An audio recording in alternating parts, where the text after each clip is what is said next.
And that's not the only big event coming up, right, Jillian? That is right. The Illinois Marathon is taking place next Saturday, and yours truly will be taking part in it. So I figured I better start training. Check it out on this week's edition of Get Movin Illini.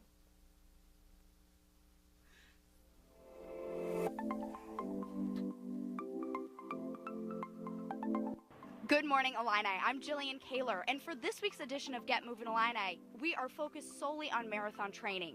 The Illinois Marathon is just around the corner, and while some people are months and years into their training, I, for one, have not even started. Now, word to the wise, I don't recommend that. I don't know how time has gotten away from me, but today I am getting a move on this training with the help of my GMI family, so let's get moving, Illini. This Get Movin Illini will focus on the best warm-ups and stretches to do before and after a big run.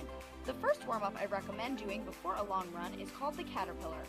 You begin by touching your toes and walking your hands out until you are in a plank position. Continue walking for about 5 reps and you begin to feel like a crawling caterpillar. This significantly targets the hamstrings as well as tightens the core in the process. High knees come next. The name speaks for itself and requires minimal techniques. Next up is my personal favorite, walking toe touches. This one pushes you to get the deepest stretch and involves your arms as well. Raise your left arm to touch your right toes and vice versa. The last warm-up to do before running is karaoke. This one is just an overall fun warm-up to do that gets your ankles nice and ready to support you on your run.